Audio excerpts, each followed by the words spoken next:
Let's get started. Hello. Thank you all for being here today. I'm going to talk about something that's a little different from what we've seen at DroidCon so far. I'm going to talk about mentoring skills.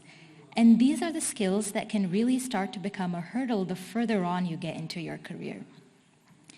And then we'll also talk about why these skills are really going to be critical for the next cohort of Android engineers coming down the pipeline.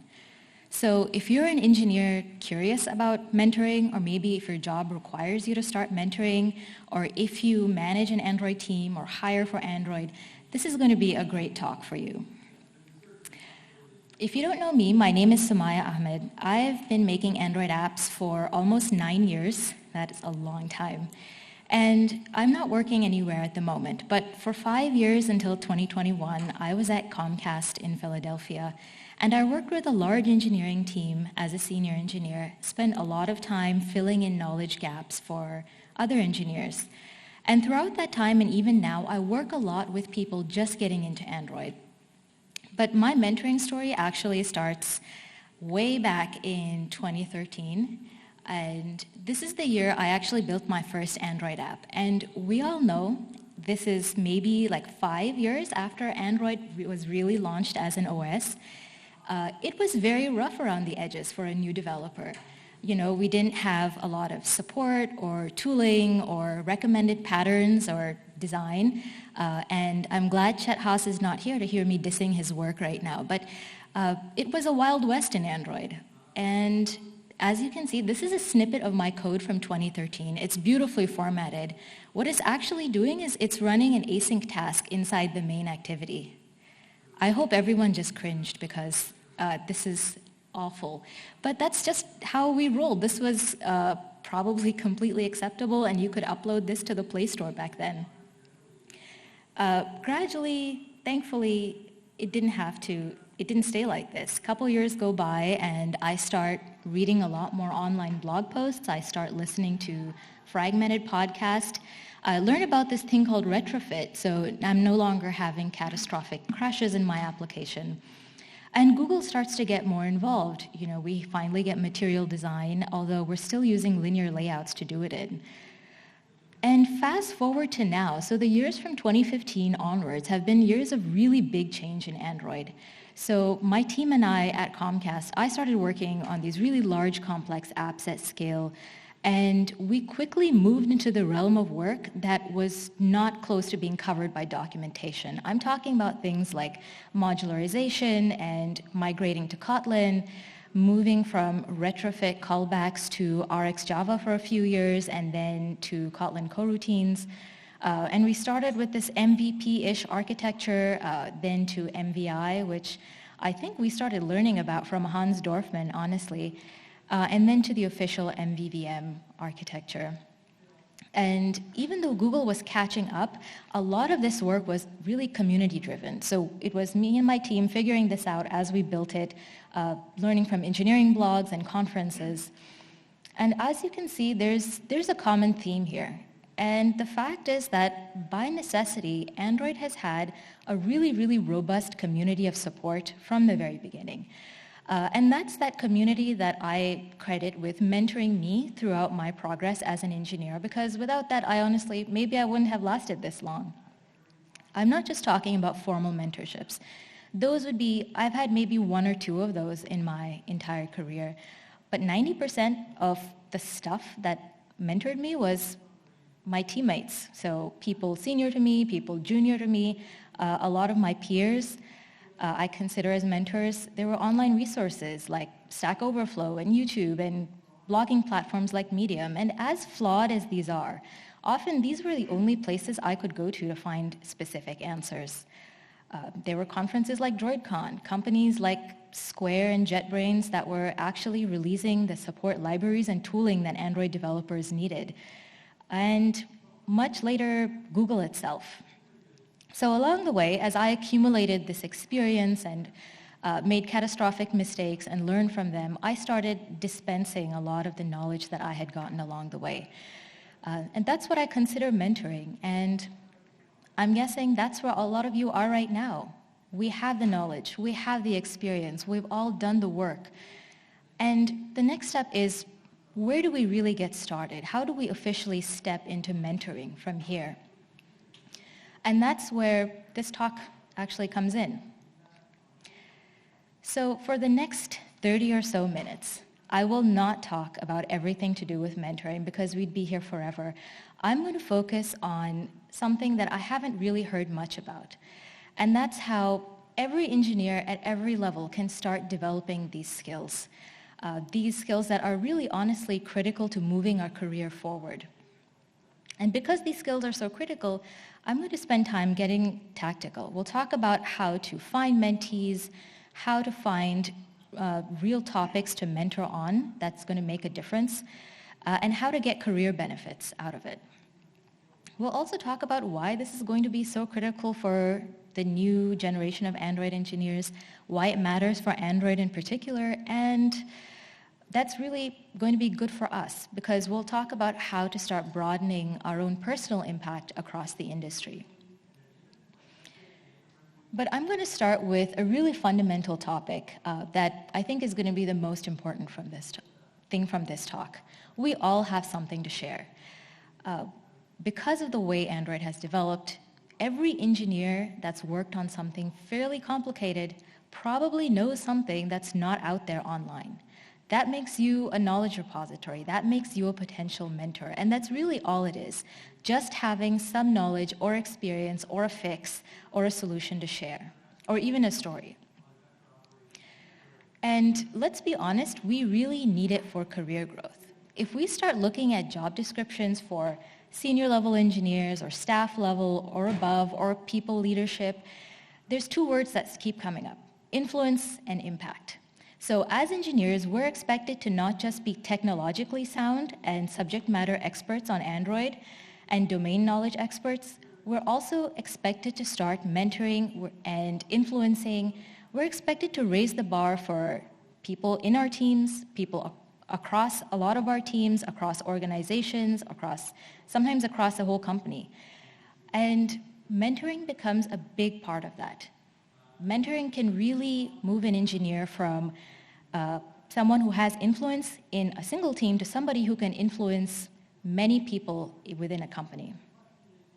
So maybe you're at this level and your company requires you to start mentoring. Maybe you want to get to this level and you need to start working on these skills to get there. And really, I honestly mean the ability to impact a large number of people. So how do we get started?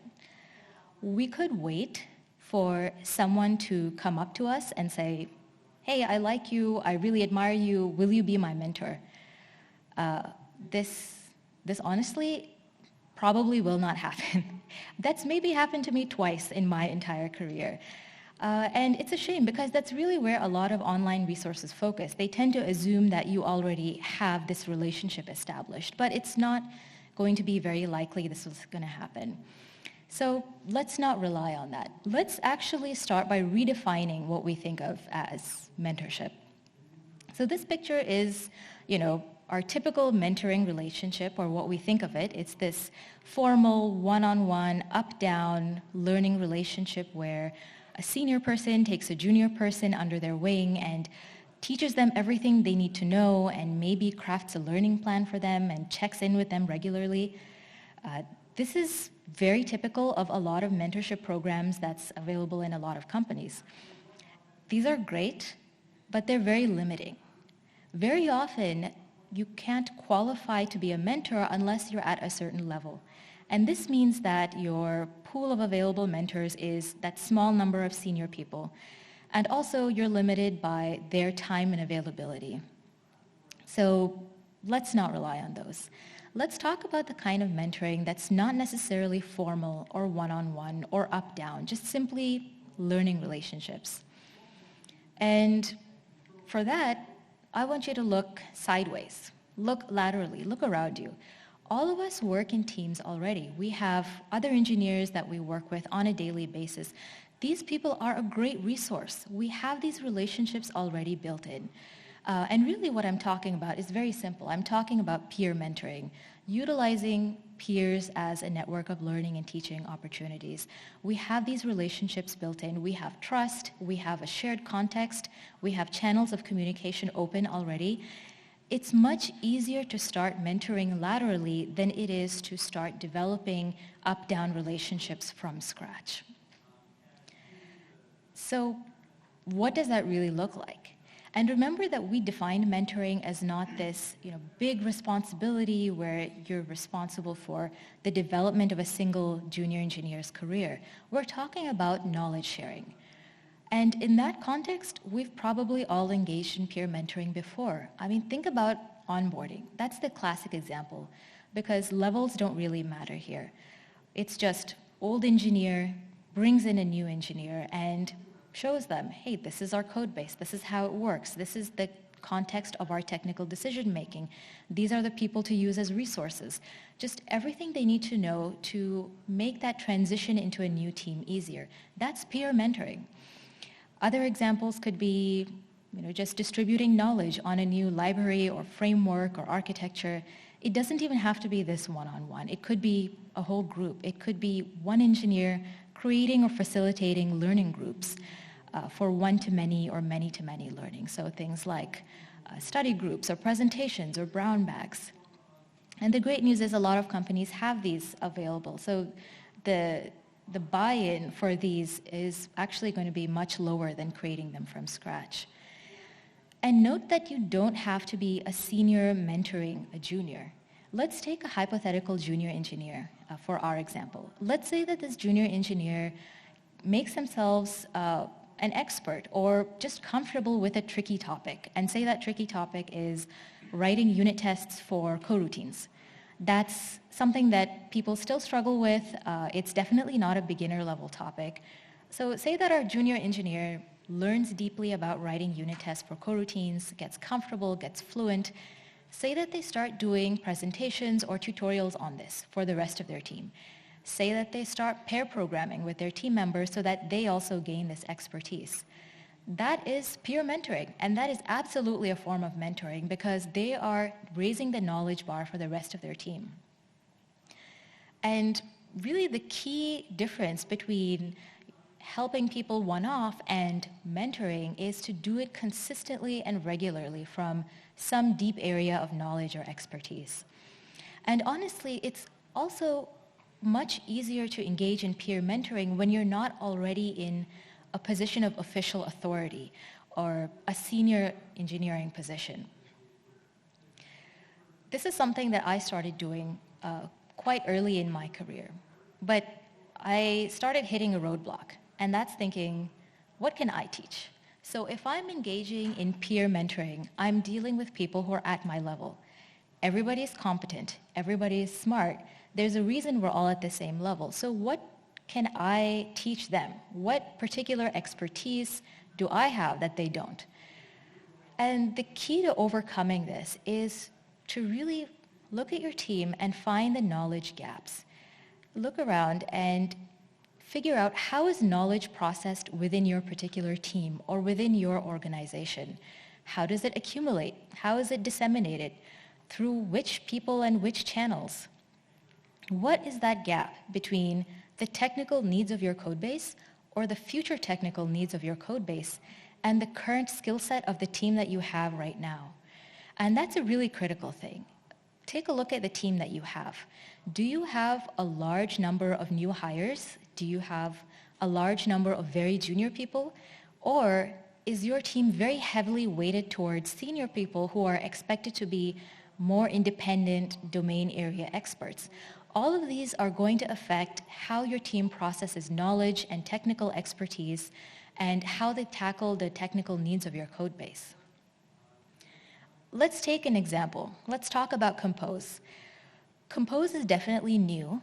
It's not tricky per se, but it's a different way of doing UI. It's completely different from what we've done with UI for the past 10 plus years of Android.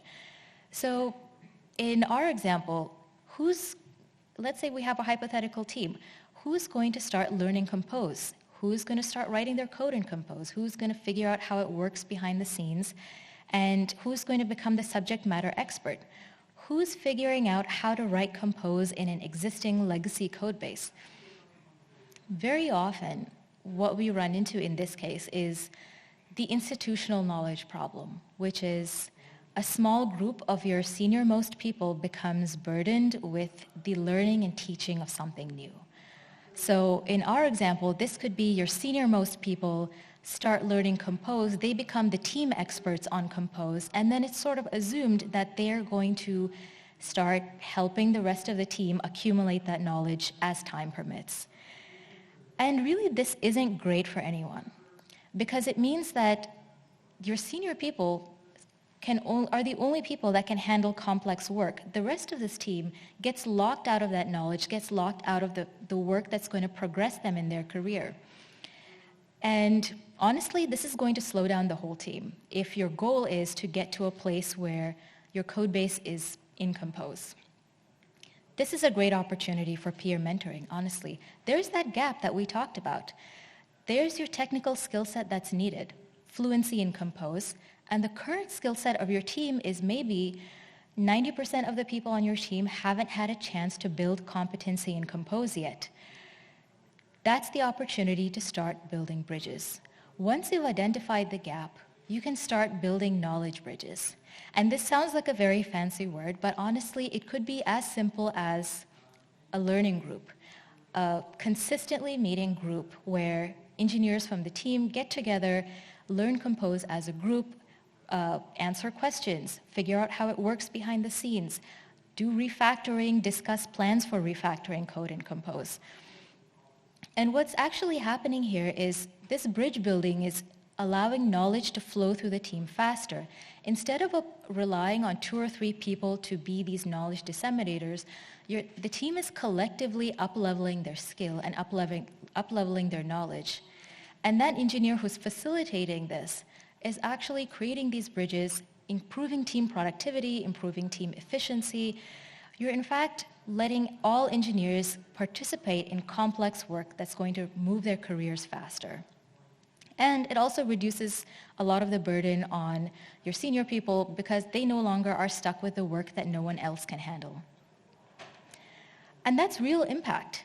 That's one engineer having impact on an entire group of engineers. They are directly impacting the efficiency and productivity of an entire group. And that's great. This is what peer mentoring is all about. So what could go wrong? And the risk is now we're doing glue work. And if you're not familiar with this term, it comes from Tanya Riley's talk, Being Glue. And it's all that non-coding work that's still critical to making your tech team productive and efficient. So think about things like communication and processes and mentoring. And Tanya covers a lot of really great things in her talk, but she focuses on one critical piece, and that's going to be important for us today. Glue work is expected when you're senior, and it's risky when you're not. So if your official job description does not include mentoring, you're potentially putting your job at risk by committing your time to mentoring others. That's the reality. But we already talked about why it's so critical that we develop these skills. So how do we reconcile those two? There's 2 things. And the first one is kind of obvious, but it really has to be said. Find what's really going to move the needle for your team. Figure out what's blocking the team from achieving their technical goals or meeting a particular standard. And that's the places where peer mentoring is going to really be effective. You may be putting yourself at risk by mentoring on topics that only you are interested in. That unfortunately is the reality of it. And the second thing is to make sure you get credit for mentoring. And this is the real politic part of this talk, because mentoring skills they're honestly as hard or much harder than technical skills. They're going to take a lot of time to develop. They're going to take effort and practice and repeated consistent work across years. So not only do you not want to get fired for doing this, you want to make sure you get that return on your investment. So again, the first point seems like it should be obvious, but Whatever you're doing, who you're mentoring, how much time you're spending mentoring, what topics you're dealing with, none of this should be a surprise to your direct manager. And this also goes a long way towards not getting fired or not getting promoted because, say, for example, you're spending too much time mentoring and not enough time coding.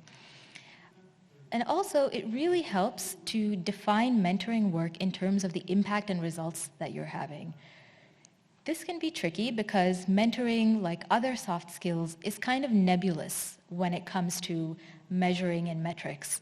It's not as easy as coding work where you can measure your PRs and the size of PRs and the number of code reviews you've done and lines of code or new libraries you've mastered. It's much harder to figure out what's progress, what's working, what's not working. But in a somewhat straightforward way of measuring impact of mentoring is to focus on the people you've mentored and what they've been doing differently afterwards. As an example, let's take an okay way of defining your impact. Let's say you tell your manager, I spent time mentoring X and Y on unit tests. That's cool. That doesn't really tell them the scope of your impact. A better way of saying this is, because I spent time teaching X and Y unit tests, our juniors can now write tests with every PR and our test coverage is going up. That's real, quantifiable, measurable impact. This is proof that you as an engineer are not just a technical expert, you are raising the bar for the rest of the team and that you're having influence on people outside your immediate group. And this is going to go a long way towards making your impact visible. So all of this data, your impact, your results, you can make this visible to your manager, to your skip level if they're available to you. You can write this in your end of year reviews. This is all going to be part of the career skills that move us forward. And as always, remember that we can be flexible with this. That is really a great part about peer mentoring. It's not a commitment to any one person. So it can be scaled up or down depending on your needs right now. There are seasons in your life where you may need to really go deep into your technical skill set, and you can absolutely do that. This is going to be a skill set that's developed over years. So what actually happens at the end of this is you're developing the ability to impact people in real, tangible ways, which is exactly what you want from your career. So now that we've spent time talking about how to be successful mentoring within a team and within a company, it really doesn't have to stop there. Because if you look at it, we don't just belong to the Android team at Google or the Android team at YouTube or Twitter or Slack. We also all belong to that cohort of Android engineers everywhere. And just by being Android engineers with some experience, we're all a really great resource for the next generation of engineers. I talk to college graduates and I work with new Android engineers quite often. And what I hear is that it's a very tough field to break into, even for people with computer science backgrounds, even for people who've done programming before. This is just a very high learning curve for a variety of reasons. One of the common pain points is that there's so many ways of doing things. Take, for example, view binding. Should I use Butterknife or Kotlin Synthetics or just out-of-the-box view binding, or should I just forget it and do find view by ID? This is something that really trips up a lot of new people. What do I pick and why am I doing it this way? Don't even get me started on theming, which is something I curse even today. Even fundamentals like what activity am I supposed to override? Should I use fragment activity or app compact activity? Like, what's the difference between all of these? And it doesn't get better because the learning resources are often at best incomplete. So for a very long time, we had a lack of documentation by Google, which has gotten much better in recent years. But there's also a lot of the problem that a lot of the online resources are out of date. And I know I talked about this way earlier in my talk about how it helped me a lot. But it is something that has to be used with caution because even a blog post from 2 years ago is very likely out of date. And something I hear repeatedly from engineers is that you're never sure whoever's writing this blog post is following best practices. And as a new engineer, you just have no clue whether you're copy-pasting the right code or not. And there's also something from my experience, the fact that the work that's being done in production is often way above the level of the documentation. This is something that becomes a huge problem for people who are just trying to get hired or who are trying to come into their first jobs, and there's no online resources that's even close to what the work that they have to do. And I mean, this comes back to the institutional knowledge problem. We talked about this earlier in the Teams context, but it's sort of generally true that we assume there's always a senior engineer somewhere. There's always going to be a person on a team who's much more experienced, who can answer all the questions and make the decisions. Unfortunately, developers not hired yet don't have access to this. And we can't take it for granted that they're going to keep making it into these institutions because the pipeline is just not easy. There's no easy path from wherever we start with a computer science program into an Android engineering job. I mean, I hate to say this, but not a lot of young people are coming out of college saying, you know, my dream job is an Android developer. I mean, if anything, they may go towards iOS instead.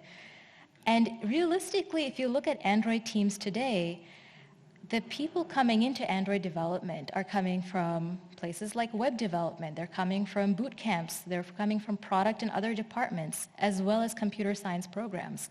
So there's such a variety of experience and backgrounds and levels that are coming into this field, and we still need more.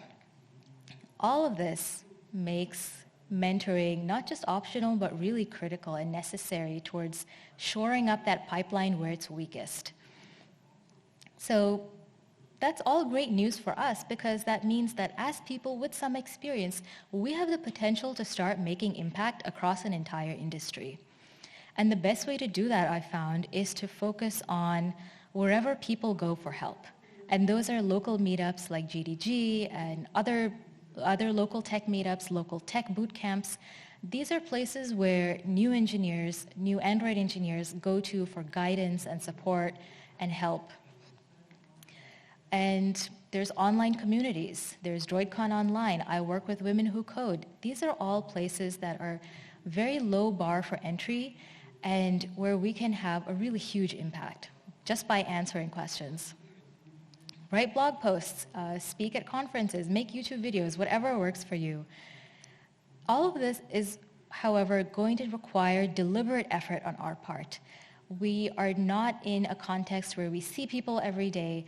We're going to have to deliberately put ourselves in these new environments and really make an effort to make ourselves available. It is going to require an effort to show humility, show availability for questions, because one of the requirements for mentorship is to come into it being prepared to learn as well as teach. So if there's 3 things that I really want to wrap up this talk with, it's the first, anyone at any level can start mentoring. You don't need to qualify. You don't need to be at some official engineering level to start developing these skills. And it's going to require effort. If you're a person with experience to share, a knowledge to share, the easiest place to start is the peers you work with every day. But beyond that, the next step is to really go outside into new environments, find the people who are really asking for help. And the flip side is we have the ability to impact a whole industry. Because this is a niche with such few engineers, we all have the potential to really step out and broaden our impact. And the very last thing I want to leave you with is just some resources for developing more of the mentoring skills we talked about. Florian's talk from last year's DroidCon is a great talk on what to do once you've already established this mentoring relationship. And as always, Tanya Riley's talk on being glue is a classic for engineers starting to develop soft skills in their career. All right, so that was about it, and we have time for questions or snacks or whatever else we want to do.